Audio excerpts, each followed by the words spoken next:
अस्सलाम वालेकुम रहमतुल्लाह।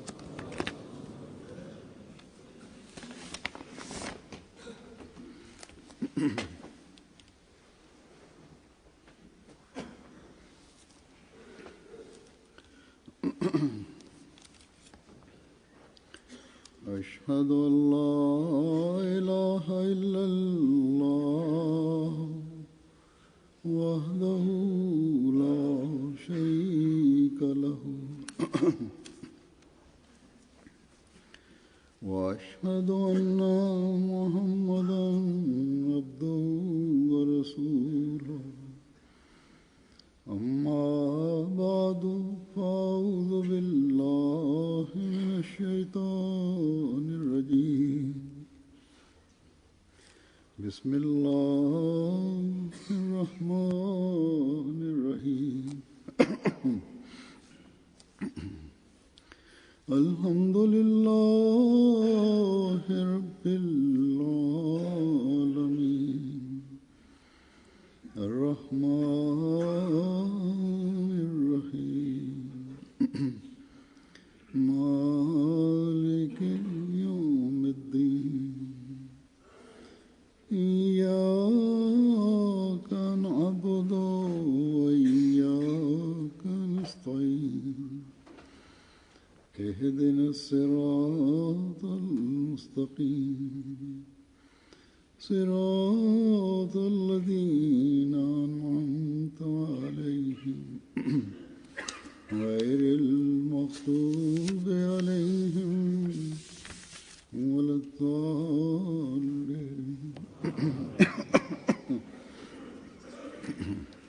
Aziz anasema kwamba Sayyidina alayhi salatu wassalam alipata ufunuo moja, la ilaha illa ana fattakhizni wakila, yani hakuna apaswe kuabudiwa sikuwa mimi, kwa hivyo unifanye kuwa msaidizi wako. Katika ufunuo huu Mwenyezi Mungu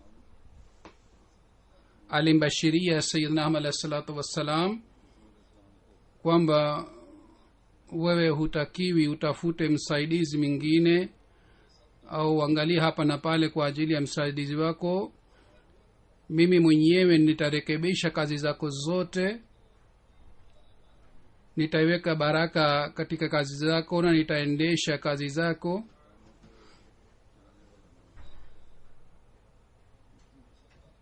Ni mimi ndiye nitaangalia kazi zako zote, na mimi ndiye atakaye kupatia vifaa kwa ajili ya kutekeleza kazi hizi.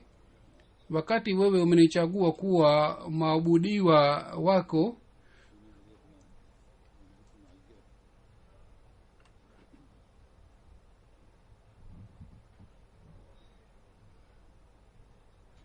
wakati mimi nilikutuma kwa ajili ya kusambaza dini, katika hali hii haitakiwi uwe na wasiwasi.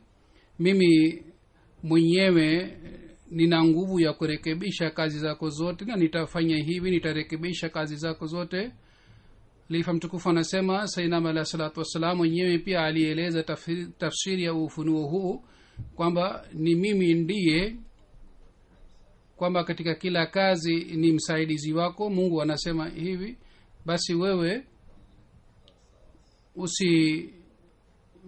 unifanye kuwa msaidizi wako,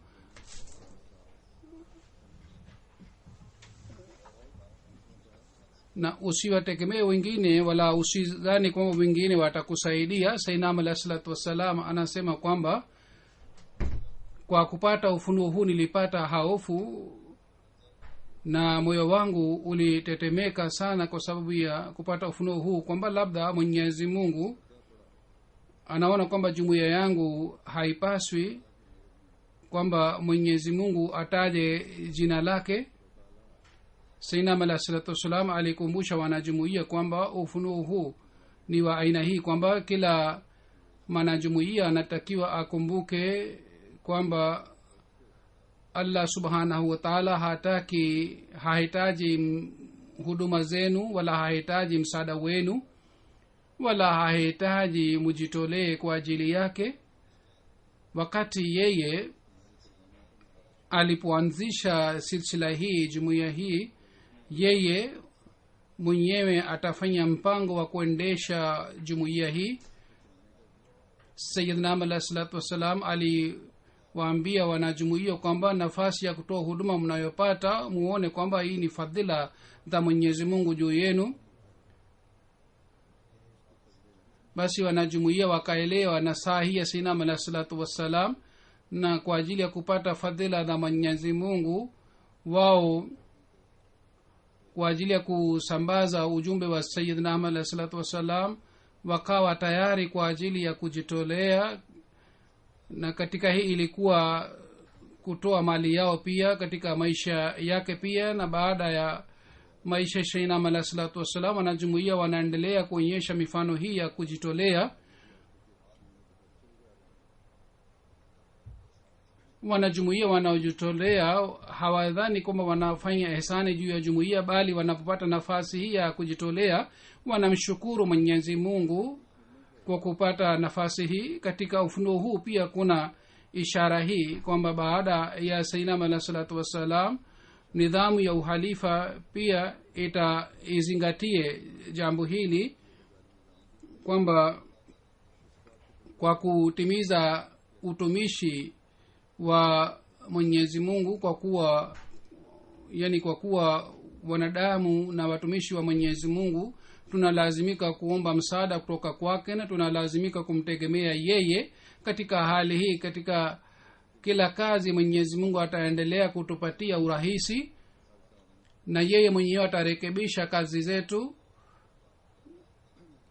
na kwa ajili ya kutimiza kazi ataendelea kutupatia vifaa inshallah taala. Na kama nilivyosema kwamba msaada huu wa Mwenyezi Mungu tunaendelea kushuhudia mpaka leo. Mwenyezi Mungu anaendelea kutia mioyoni mwa wanajumuiya shauku ya kujitolea, na wao wanaonyesha mifano ya aina yake. Katika jumuiya kuna nidhamu ya wasia, kuna nidhamu ya mchango wa kawaida, vile vile kuna mipango mbalimbali inayotolewa wakati mbalimbali. Wanajumuiya wanatoa mifano ya kujitolea sana. Kuna mipango miwili ambayo inaendelea, yani mpango wa Tahrika Jadid na mpango wa Wakfe Jadid.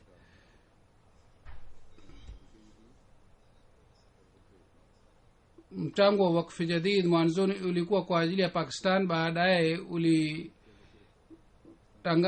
ilitangazwa kwamba mchango huu ni kwa ajili ya dunia nzima. Na baada ya tangazo hili mchango huu ulipanuliwa sana. Wanajumuiya wanaonyesha mifano mizuri ya kujitolea katika mpango huu. Kama wanajumuiya wanajua kwamba katika nchi ya Pakistan mpango huu wa Wakfe Jadid ulipoanzishwa,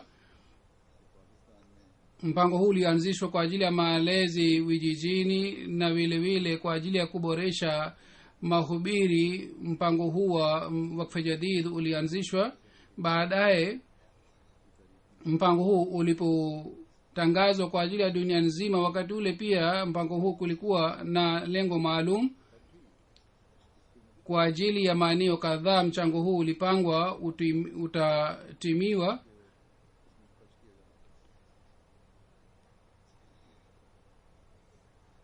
na maeneo yaliyochaguliwa wakati mpango ulipotangazwa. Mpango huu ulikuwa kwa ajili ya India, kisha katika nchi za Afrika kwa ajili ya kuboresha mahubiri na malezi. Mpango huu ulianzishwa.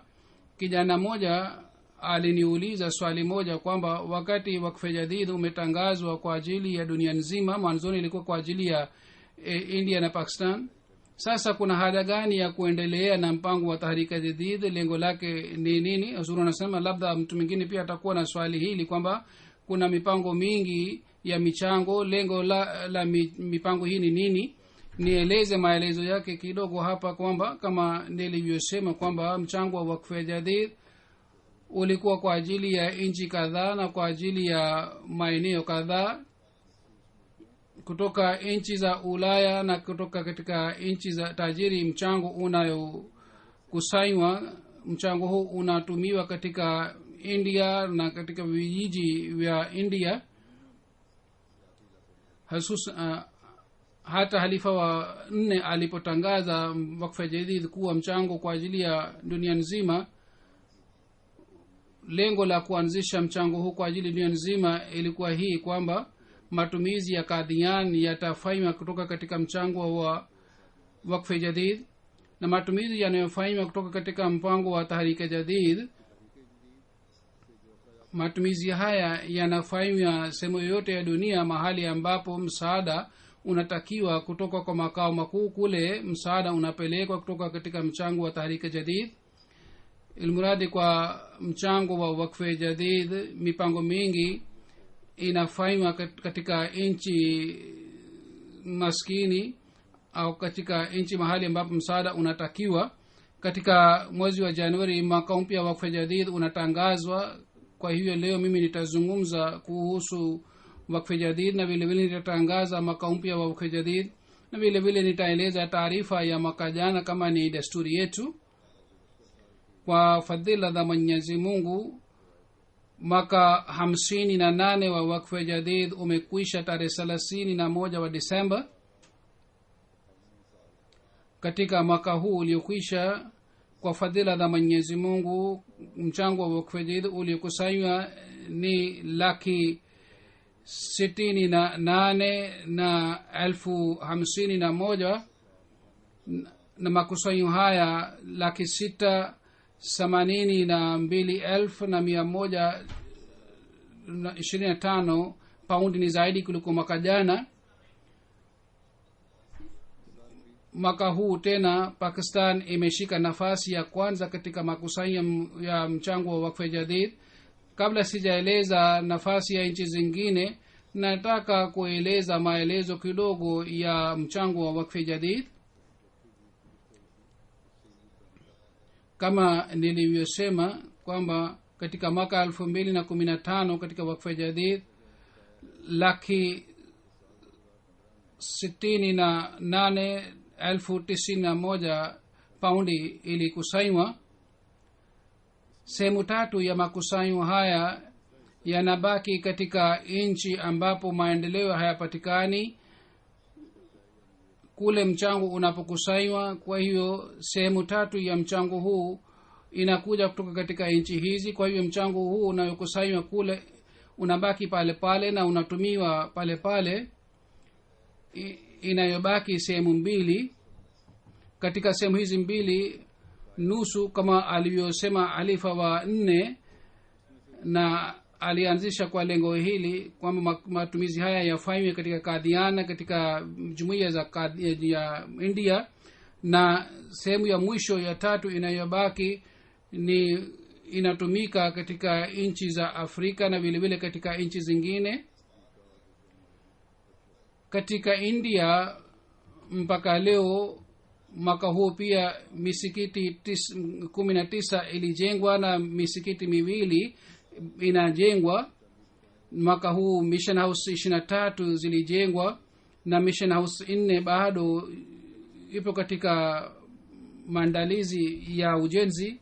Vile vile katika Kadian pia Jalsaga na vile vile kuna projects kadhaa zilijengwa, na kule pia mchango wa wakfu jadid ulitumiwa. Katika Nepal pia, Nepal nchi ni chini ya India, na vile vile Bhutan pia inaendeshwa na jumuiya ya India. Katika Nepal pia misikiti 2 imejengwa na vile vile shed 2 zilijengwa.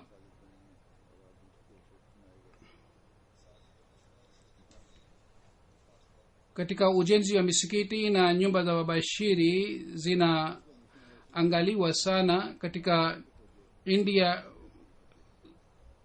Katika kijiji kimoja kundi letu lilipofika kule, watu wakaeleza wenyeji wa pale walieleza kwamba tangu muda mrefu tuliwahi kujiunga na jumuiya, lakini sisi hatuna msikiti wala hatuna nyumba ya bashiri, na wapinzani walituambia kwamba jumuiya imekufa na makao makuu ya mkoa pia umekwisha.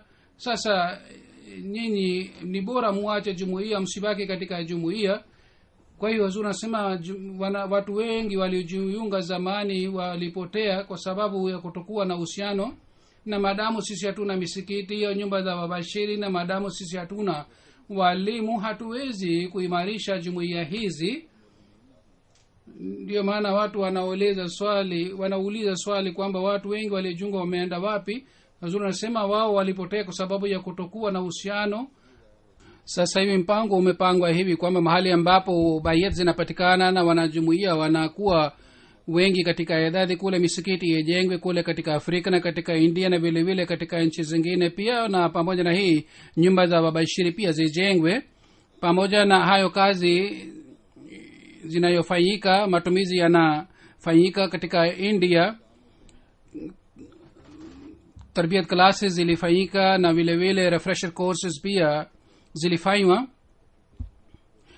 katika idadi kubwa. Juu ya classes hizi pia matumizi yanafanyika. Vile vile ni walimu ambao wanafanya kazi katika India, idadi yao ni 1127.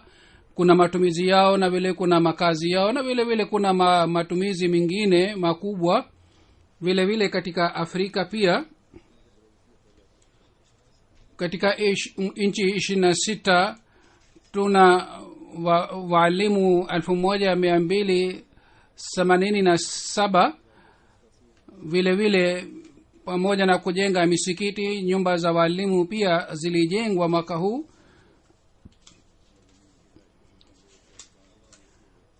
Pamoja na hii, mahali ambapo hatuwezi kujenga nyumba za wabashiri, kwa ajili ya kupanga nyumba za walimu tunakodisha nyumba. Kama nilisema, tunalazimika kutuma walimu, ingawa idadi ya walimu ni chache sana. Tunahitaji walimu wengi, lakini sawa na uwezo wetu tunafanya juhudi. Na mahali ambapo hatuwezi kujenga nyumba za wabashiri, kule tunakodisha nyumba kwa ajili ya walimu. Kwa mfano katika Afrika, katika jumuiya 372 nyumba zimekodishwa kwa ajili ya walimu, na walimu wanaishi katika nyumba hizi.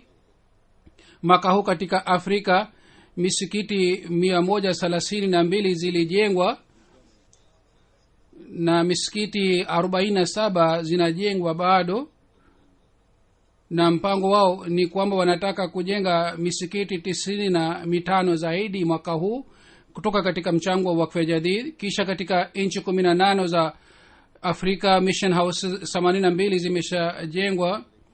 Katika nchi 21 mission houses zinajengwa. Vile vile kuna mipango mingine ambapo matumizi yanafanywa katika Afrika kwa ajili ya malezi wanajumuiya wapya.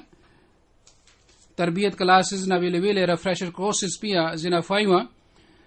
Mwaka huu katika jumuiya 2156 refresher courses 37,000 zilifanywa, na takriban wanajumuiya wapya 100,000 walishiriki katika refresher courses hizi.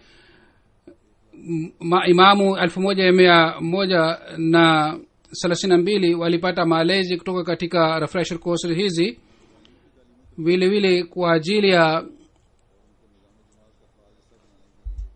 maimamu refresher courses zinafanywa ili wao waimarike katika jumuiya, kwa sababu maimamu wa misikiti mingine pia wanajiunga na jumuiya. Kwa hivyo tunalazimika kuwapatia malezi mazuri, tunalazimika kuwafundisha mambo ya Islam. Kwa hivyo classes zao pia zinapangwa ili wapate elimu. Kwa hivyo maimamu pia wanaingizwa katika refresher courses hizi, na classes hizi zinakuwa ya wiki moja, ya wiki mbili katika wakati mbalimbali wa mwaka. Matumizi yanafanywa katika classes hizi pia juu ya malazi na juu ya chakula. hazur anasema sawa na taarifa niliyopata, nilikuwa naangalia taarifa, naona kwamba Burkina Faso na Niger, nchi hizi zote mbili zinatakiwa zingatiwe kazi yao, kwa sababu bado kuna nafasi ya kuboresha kazi yao katika mchango wa wakfu jadid.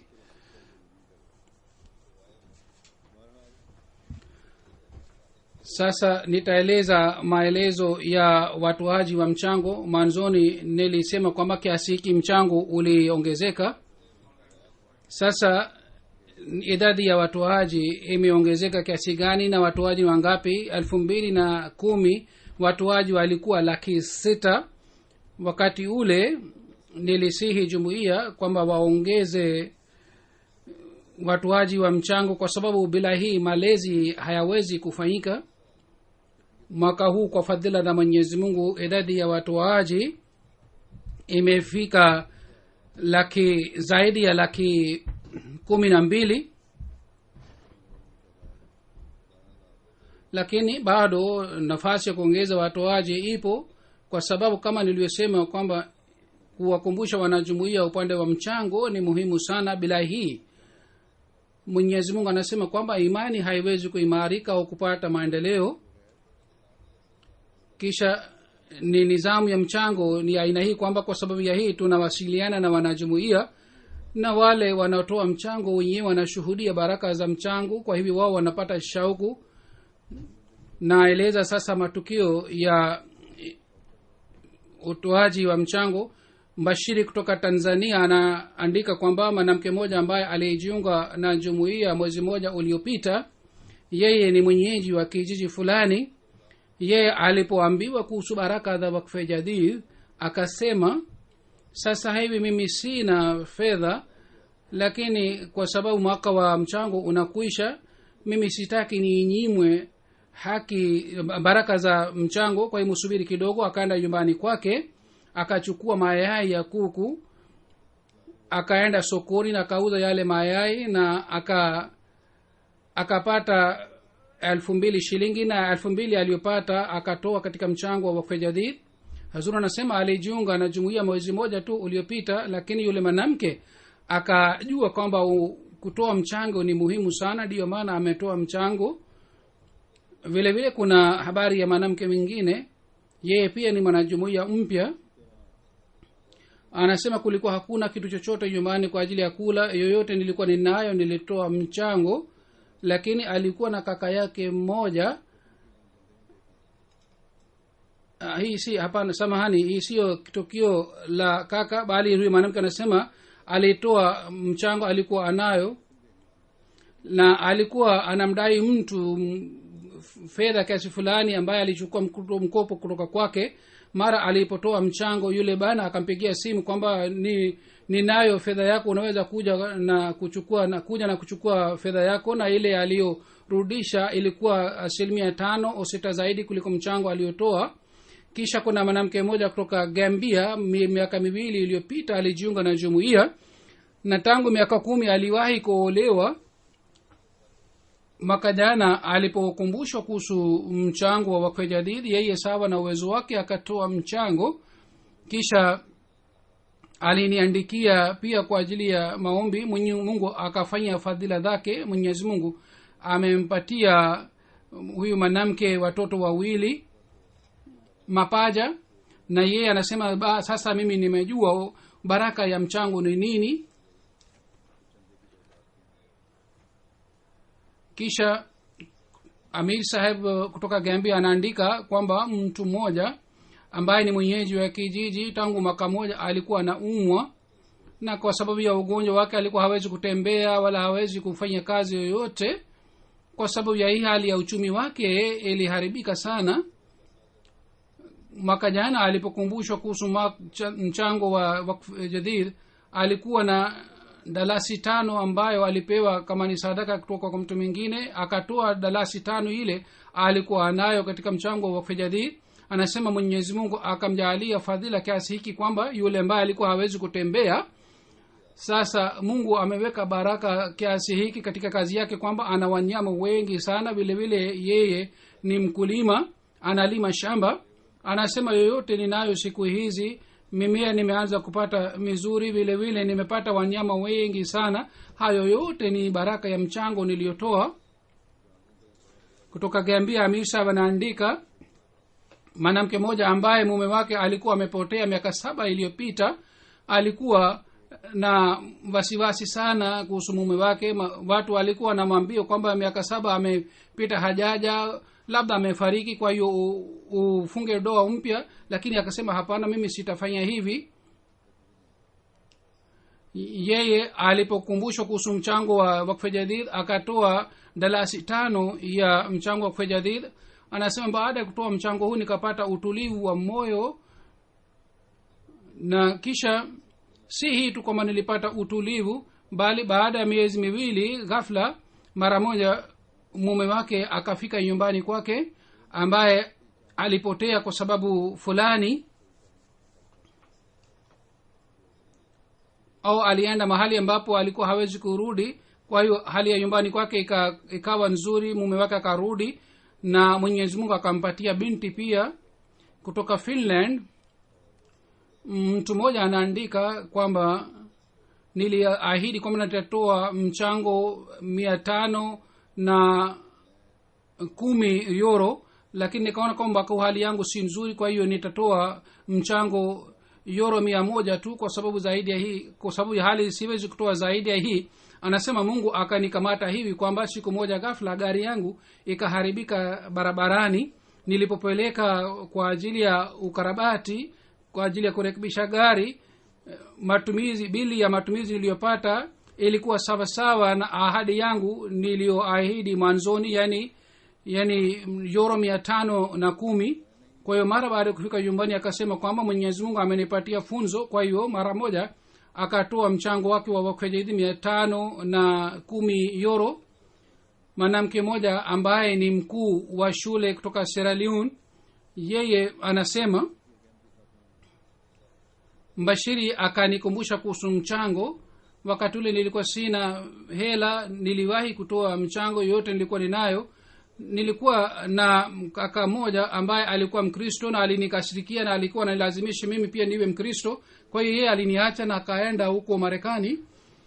Siku moja nasema mimi nikatoa mchango wangu kwa shida sana, nilikuwa na shida sana, lakini nikatoa mchango. Siku moja nikapata simu ya ndugu yangu, akasema kwamba wewe unabaki kuwa mwanajumuiya, mimi sina wasiwasi, lakini nilipata wazo moyoni mwangu kwamba nikusaidie, kwa hiyo nakutumia msaada wa fedha. Kwa hiyo akatuma msaada. Sasa kwa sababu ya mchango wa baraka amewasiliana na ndugu yake, na vile vile alipata msaada pia kutoka India. Mbashiri wetu anaandika kwamba mtu mmoja alienda kununua dhahabu ya mapambo kwa ajili ya binti yake. Alikuwa anachagua dhahabu, na wakati wa sala ukawadia, akamwambia mwenye duka kwamba tunaenda kusali swala, baada ya kurudi tutachukua dhahabu. Katika hutuba ilielezwa muhtasari wa hutuba yangu ambamo nilieleza tangazo la mwaka mpya wa Tahrika Jadid. Vile vile nilieleza tukio la mwanamke mmoja ambaye alikuwa kipofu lakini alitoa mchango. Kwa kusikia muhtasari wa hutuba yangu alipata athari kiasi hiki kwamba yoyote alikuwa anayo, baada ya swala akatoa mchango wa wakfu jadid badala ya kununua dhahabu kwa ajili ya binti yake. Na baada ya kutoka nje miskitini, alipomwambia mke wake hali ile, mke wake pia alisema kwamba katikati hutuba mimi pia nilinuia kwamba yoyote tunayo tutatoa mchango, na kwa ajili ya binti tutanua dhahabu baadaye. Zuru anasema kutoka India Saharanpur, katibu wa wakfu jadid anaandika kwamba katika kijiji cha UP mwanajumuiya mmoja ambaye tulienda nyumbani kwake kwa ajili ya kuchukua mchango wake wa wakfu jadid, akamwambia mke wake kwamba Idi inakaribia na mimi ninayo rupia 2 tu, sasa hili juu yako ununue nguo au utoe mchango wa wakfu jadid. Huyu mwanamke akasema kwamba kwanza utoe mchango, tutanunua nguo baadaye. Na miezi michache ilipita, tulipokwenda nyumbani kwake tena kwa ajili ya kuchukua mchango, tulifurahi kuona nyumba yake. Huyu bwana akasema kwamba tangu nimetoa mchango tumepata kazi nyingi sana, zamani nilikuwa nikiendesha traktor ya mtu mwingine, lakini sasa Mwenyezi Mungu amenijalia fadhila kiasi hiki kwamba nimenunua traktor yangu, na baraka nyingi imepatikana katika kazi yetu. Kutoka India tena kuna jumuiya ya Arisa itwayo Jagatpiri.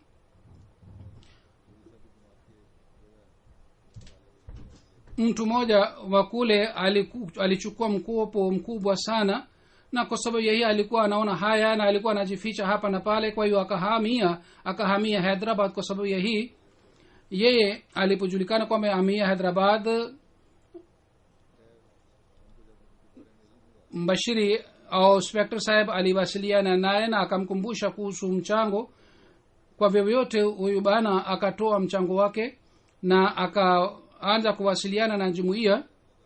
Anasema baada ya siku ile Mungu alileta baraka kiasi hiki kwamba nikaanza kupata mapato,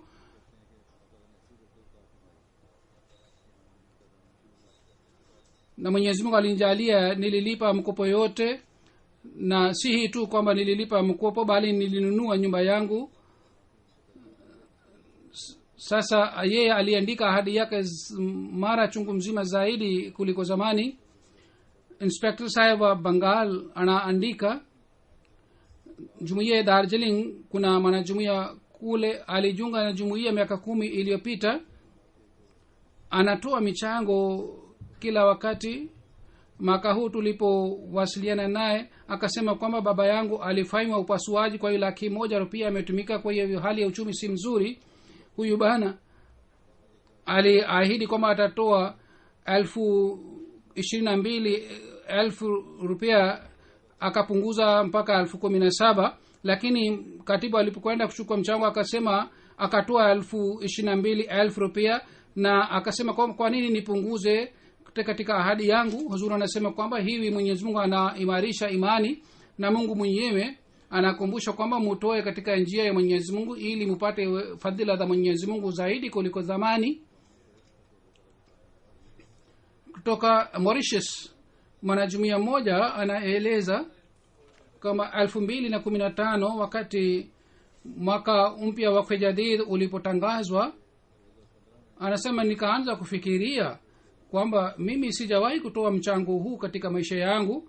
Katikati ya hutuba nikamwahidi Mwenyezi Mungu kwamba ikiwa nikipata kazi nitatoa 25,000 rupiah ya Mauritius, ambayo ni sawasawa na pound 500 nitatoa. Anasema baada ya siku chache nikapata contract ya 500,000 rupiah, na nikawa na yakini kwamba hii Mwenyezi Mungu sawa na ahadi yangu amenipatia 20% zaidi. Kwa hiyo mara moja huyu bana akatoa mchango wake alioahidi. Kuna nchi moja ya Afrika, Benin, mwanajumuiya moja kutoka katika nchi hii aitwaye Humoso Kudu Saheb. Huyu bado ni kijana, umri wake ni miaka 16-17, lakini yeye anafanya kibarua na anatoa mchango. Lakini kaka yake alikuwa mgonjwa na yeye alikuwa haponi, ingawa alipelekwa hospitali mbalimbali. Alikuwa na wasiwasi sana, aliniandikia barua pia kwa ajili ya maombi. Mwenyewe pia aliendelea kufanya maombi. Baada ya akatoa frank 1,000 mchango wa Wakfu Jadid. Anasema nilitoa mchango huu kwa nia hii kwamba ndugu yangu, kaka yangu apone. Mungu akaleta fadhila zake kwamba kaka yake akapona. Yule ambaye ameeleza taarifa yake, huyu ni bashiri wetu, anaeleza kwamba tulimwambia huyu bwana kwamba kaka yako anaumwa, labda unahitaji fedha, kwa hiyo usitoe mchango huu, lakini akasema hapana, mimi nitatoa mchango wangu. Yeye alifanya biashara na Mwenyezi Mungu, na Mungu pia alimjalia baraka zake. Wakati huo kuna mwanajumuiya moja kutoka Benin, yeye anaandika kwamba yeye anatoa mchango bila kukosa. Anasema tarehe 4 wa Desemba 2015 kundi la majambazi wakachukua wanyama wa vijiji mbalimbali na wakaja katika kijiji chetu pia, na wao wakachukua wanyama wetu kutumia silaha, na majambazi walipochukua wanyama walitoka nje kidogo kutoka kijiji, tufani kubwa ilikuja na wanyama, ng'ombe na wanyama wengine wakakimbia, na hawa ng'ombe wakaja katika nyumba ya huyu bwana, na huyu bwana pia alichukuliwa ng'ombe 20. Kwa hiyo pamoja na ng'ombe wake 20, wanyama watu wengine pia walikuja nyumbani kwake, na yeye akawaambia kwamba nyinyi mmepata kwa sababu ya baraka hii kwamba natoa mchango kila mwezi, kwa hiyo Mungu kwa kunipitia mimi amepatieni baraka hii. Huzuri anasema angalieni watu ambao wanaishi katika nchi za Afrika, wao wanaimarika kiasi gani katika imani. Kutoka katika jumuiya moja ya Australia, katibu wa fedha anaandika, mwaka jana mwanamke mmoja alisikia hutuba kuhusu wakfu jadid, akaathirika sana kwa sababu ya hutuba ile. Alikuwa na $2,000, yeye akatoa mara moja $2,000 ile alikuwa nayo. Vile vile huyo mbashiri wa Australia anaandika tukio la mtoto mmoja kwamba tulikuwa tunazungumza kuhusu mchango. Mtoto alikuwa anatusikiliza na mtoto alikuwa anasikia wanazungumza watu wa familia. Kwa hiyo akaenda chumbani kwake, akaleta debe yake, na alikuwa na $200 akatoa katika mchongo.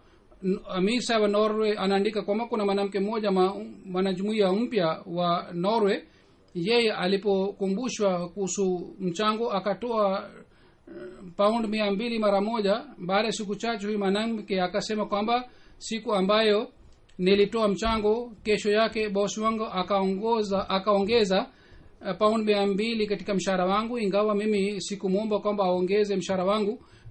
Anasema mimi nilitoa pound 200 mara moja tu, lakini sasa kila mwezi nimeanza kupata pound 200 zaidi kuliko mshahara wangu.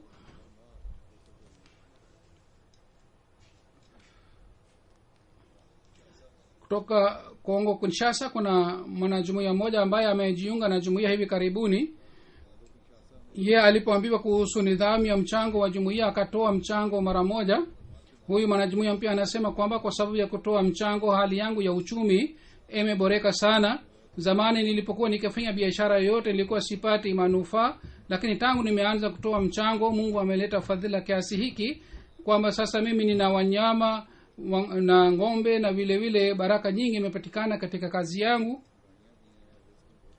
National Secretary, katibu wa wakfu jadid wa Germany anaandika kwamba kulikuwa seminar kule Germany. mwanamke mmoja ambaye ni mwanajumuiya mpya alishiriki katika refresher course,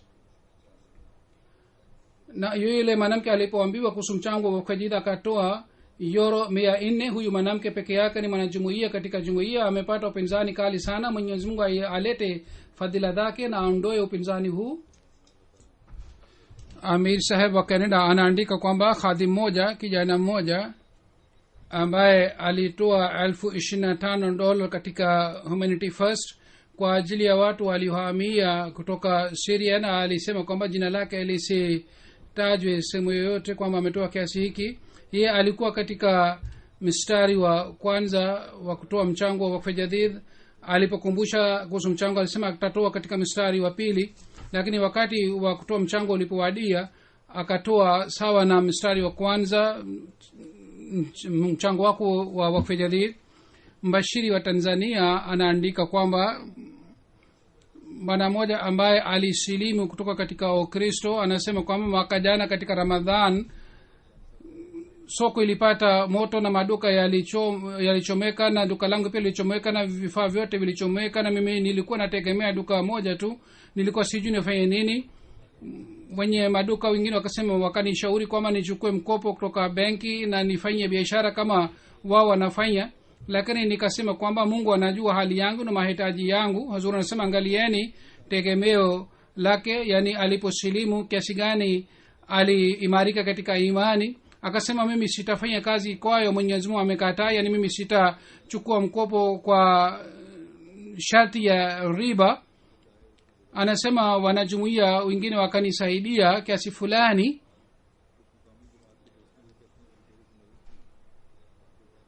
mimi sikuwaomba kwamba wao wanisaidie, lakini wanajumuia waliendelea kunisaidia. Kwa hiyo mimi nikaanza biashara yangu. Anasema Mwenyezi Mungu akaweka baraka katika kazi yangu sana, na mara nilipoanza biashara tena nikaongeza mchango na nikaendelea kuongeza mchango.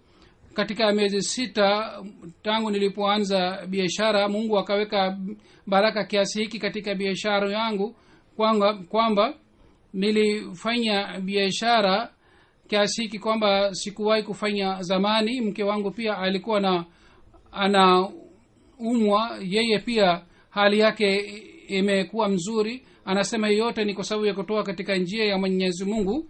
Hazur anasema katika hadithi inapatikana kwamba mutoe katika njia ya Mwenyezi Mungu katika mali iliyo halali, ndipo baraka itapatikana. Sasa angalieni, huyu bwana alipotoa katika mali iliyo halali, Mungu aliweka baraka kiasi hiki, na alisema mimi sitachukua mkopo kwa shati ya riba.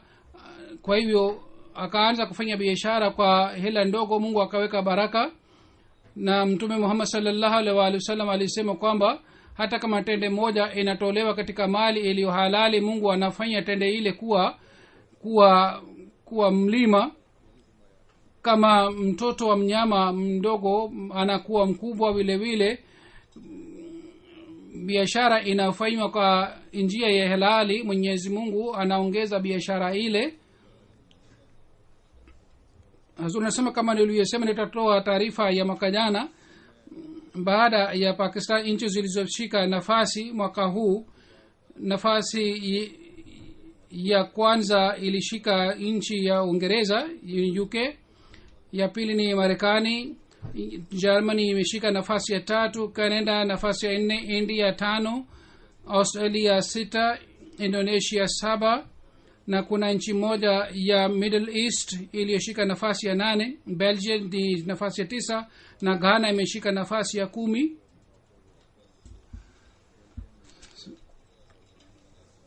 Sawa na nyongeza iliyofanywa katika makusanyo, Ghana imeshika nafasi ya kwanza, kisha Amerika na Marekani na Uingereza. Sawa na makusanyo kwa kila kichwa, nafasi zilizoshika ni nchi hizi. Ya kwanza ni Middle East, kisha kuna Marekani, kisha tena kuna nchi moja ya Middle East, ya 4 Switzerland na Uingereza, na 6 Australia, 7 Belgium, 9 ni Germany, na 10 ni nafasi ya Canada.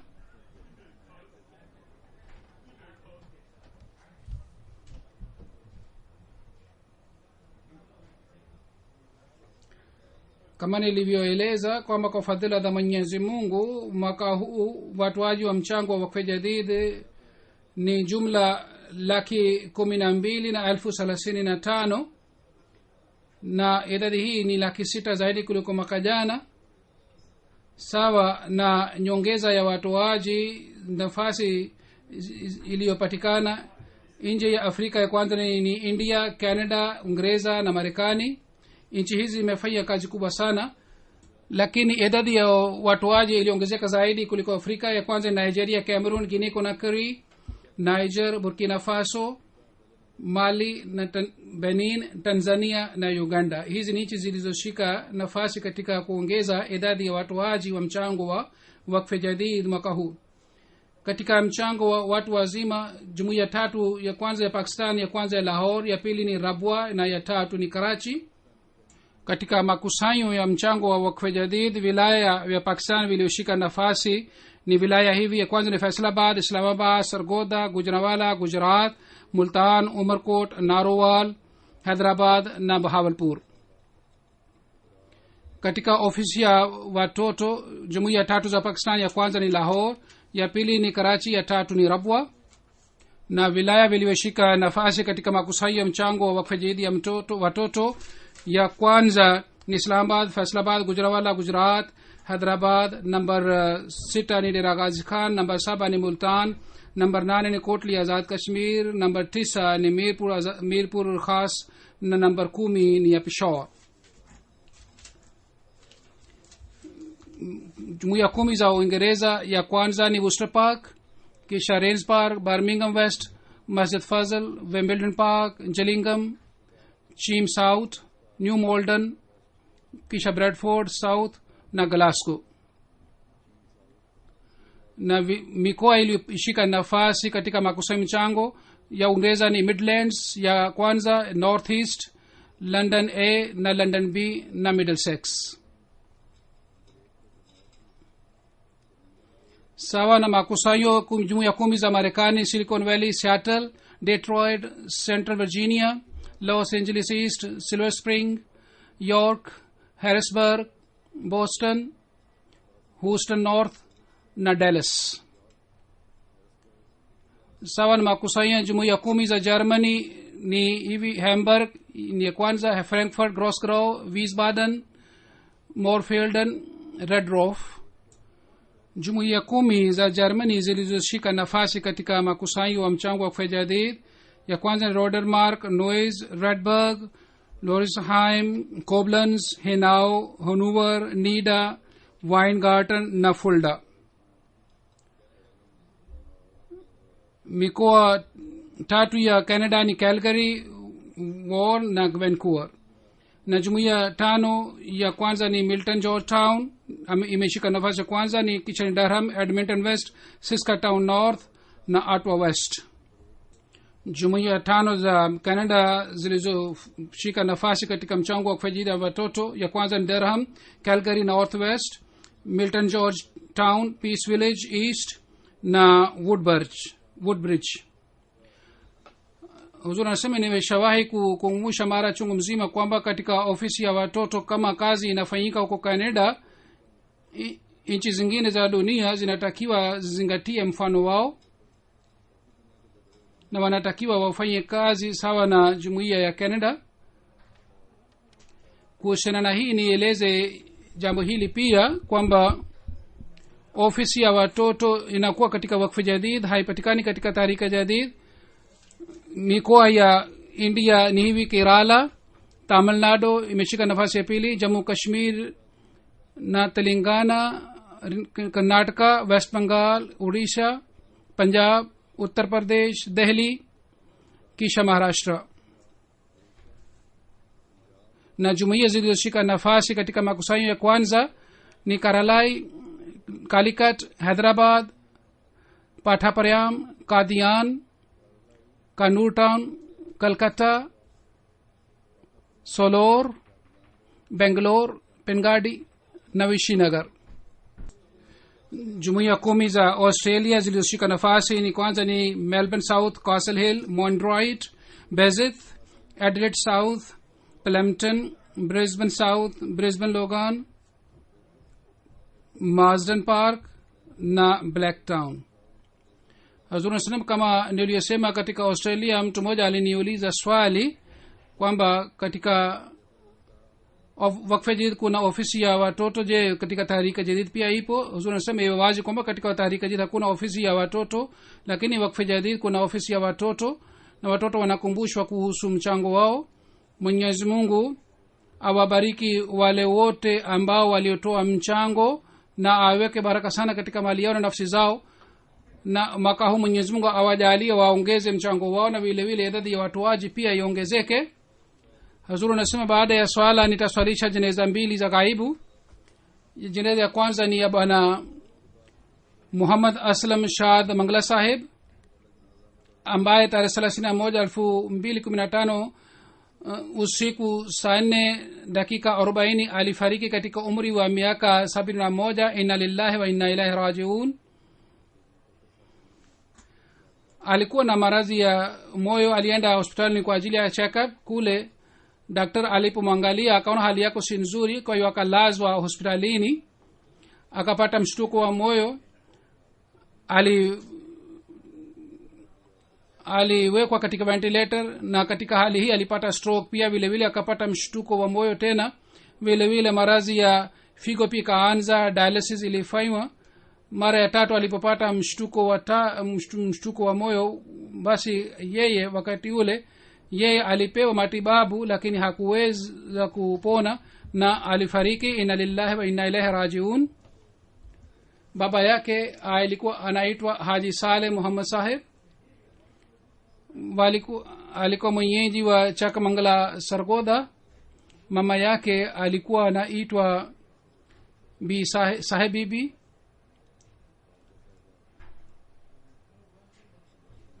1953 baba yake na watu 80 pamoja na baba yake walimjia halifa wa pili radhiyallahu ta'ala anhu na walifanya bayat katika mkono wake. Na Hazrat Muslim Maud alieleza kwamba jumuiya fulani ilikuja kufanya bayat.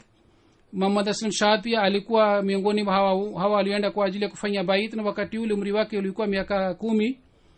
alipata masomo ya shule msingi katika kijiji chake. Baadaye baba yake alimleta katika Rabo kwa ajili ya kujenga shule ya sekondari. Akapata admission katika Talimul Islam College. Baba yake akamleta kwa halifa wa tatu, wakati alikuwa principal wa college. Akasema mimi nakupatia ndege ndogo, wewe umfanye kuwa ndege mkubwa. Halifa wa tatu alisema huyu atakuwa ndege mkubwa. Mwenyezi Mungu alimjalia nafasi ya kuitumikia jumuiya sana. Mwaka 61 alifaulu katika kidato cha 4. Baadaye alifanya MBA Arabi alifanya katika Punjab University, na kule pia alishika nafasi. Mwaka 66 baada ya kumaliza Arabi MA mpaka mwaka 80, miaka 14 aliendelea kufundisha katika Talim Islam College Rabwa.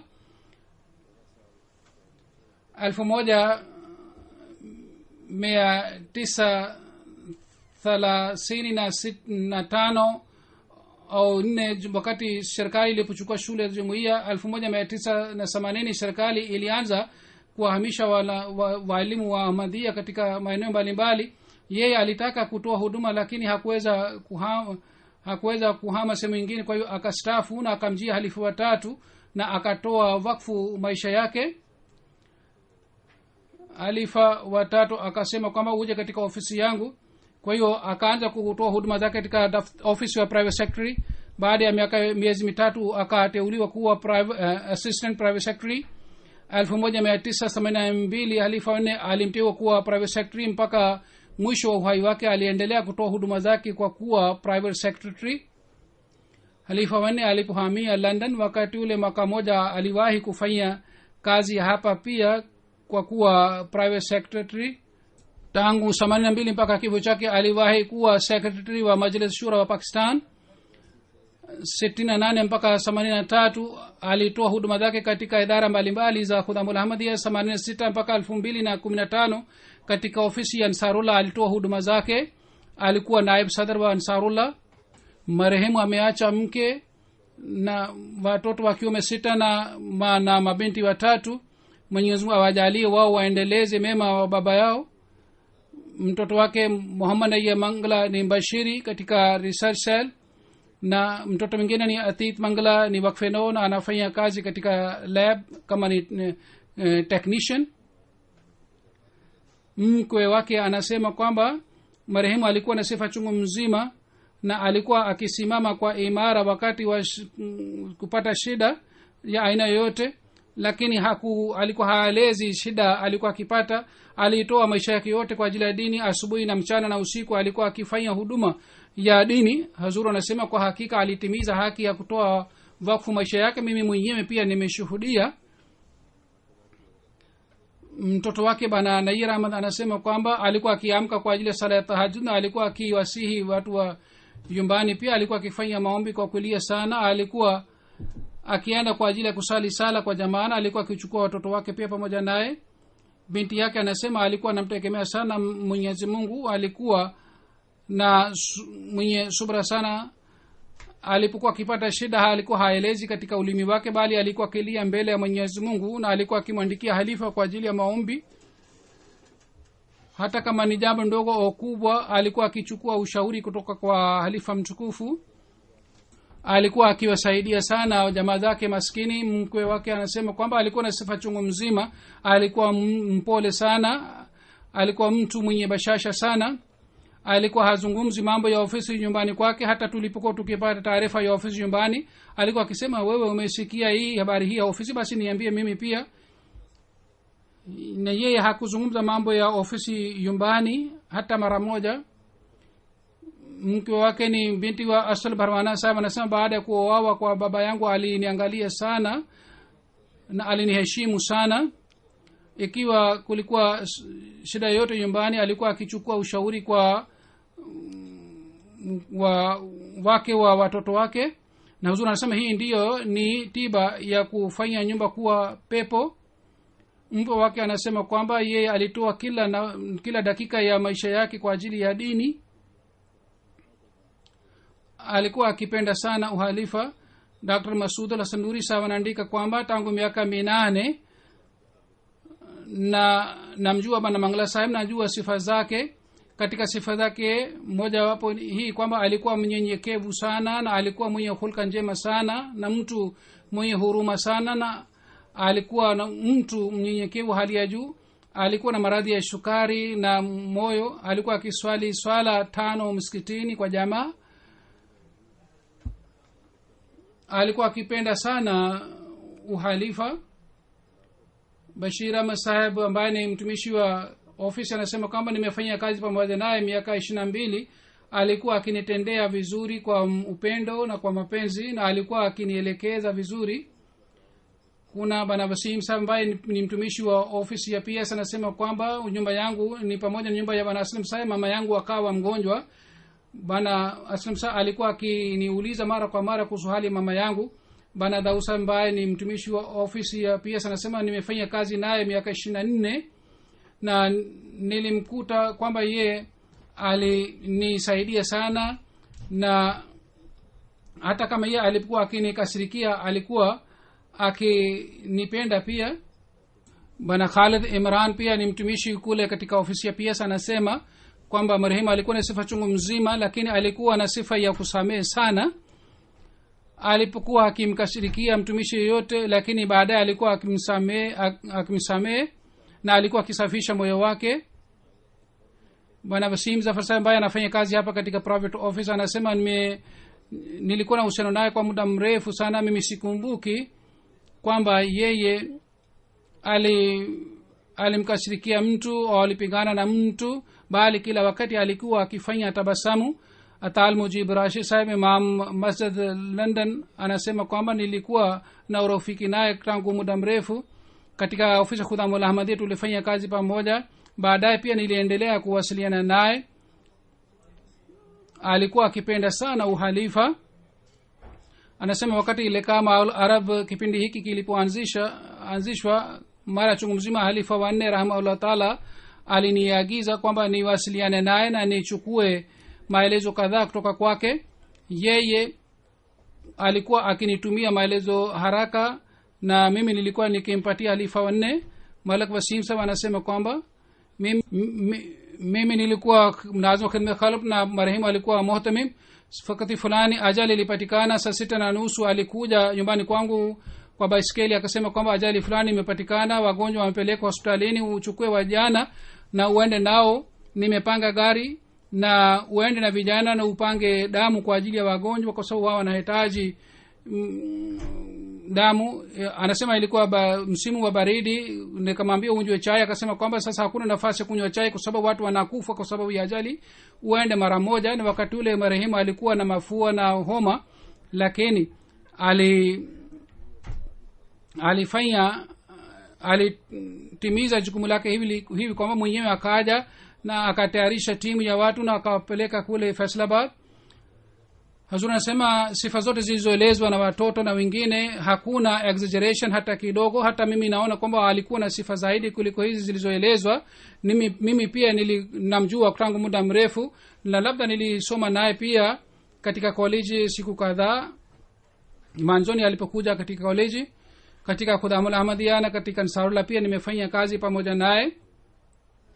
Wakati halifa wa 4 aliponiteua kuwa naziri ala, wakati ule pia niliendelea kufanya kazi pamoja naye moja kwa moja. Nimemuona alikuwa mtiifu wa hali ya juu na niliona kwamba alikuwa akifanya kazi kwa bidii sana. Kisha nilipochaguliwa kuwa halifa, wakati wote alipopewa kazi alifanya kazi ile na alikuwa mnyenyekevu hali ya hii kwamba mara chungu mzima nilimuita hapa kwa ajili ya jalsa salana. wakati wote alipokuwa akija alikuwa akifanya kazi pamoja na watumishi wengine. hakusema kwamba kule mimi ni private secretary, kwa hiyo hapa mimi nipate kiti na meza. alikuwa akifanya kazi pamoja na watumishi wengine. alikuwa akifanya kazi ndogo ndogo. mwenyezi mungu aiweke roho ya marehemu mahala pema na amghofirie na mrehemu. jeneza ya pili ni ya bana ahmad sher joya sahib. alikuwa mtoto wa hakim saleh muhammad joya. alikuwa akiishi belgium. umri wake ulikuwa miaka 67. amefariki. inna lillahi wa inna ilaihi rajiun. alikuwa anafanya kazi kama social worker. alikuwa kisali sala 5 na alikuwa mtu mwenye huruma sana. ameacha mabinti wawili na watoto wa kiume 3. mtoto wake mmoja Osama Joyo ni mbashiri. amehitimu masomo yake hapa katika Jamia Ahmadi ya Uingereza na siku hizi anaishi katika Haiti na kule anatoa huduma zake. huyo pia hakuweza kushiriki katika jeneza ya baba kwa sababu alikuwa anatumikia jumuiya.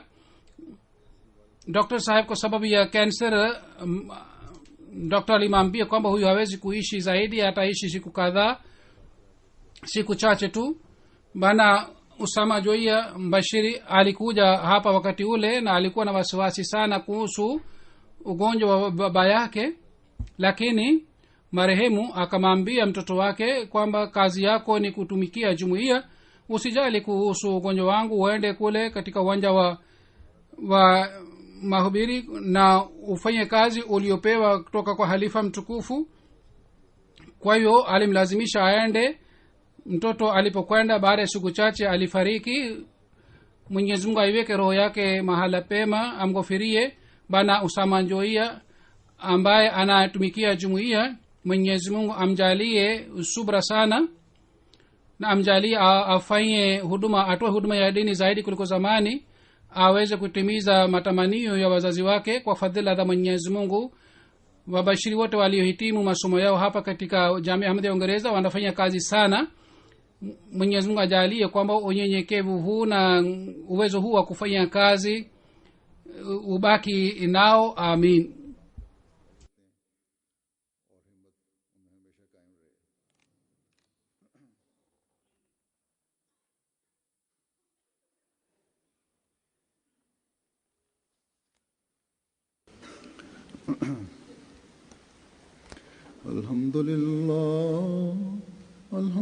Alhamdulillah nahmaduhu wa nasta'inuhu wa nastaghfiruhu wa nu'minu bihi wa natawakkalu alayhi wa na'udhu billahi min shururi anfusina wa min sayyiati a'malina.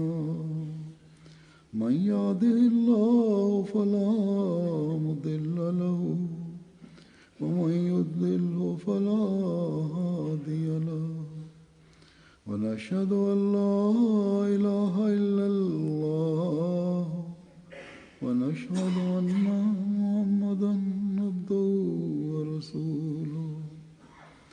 عباد الله رحمكم الله إن الله يأمر بالعدل والإحسان وإيتاء ذي القربى وينهى عن الفحشاء والمنكر والبغي يعظكم لعلكم تذكرون. اذكروا الله يذكركم وادعوه يستجب لكم ولذكر الله أكبر.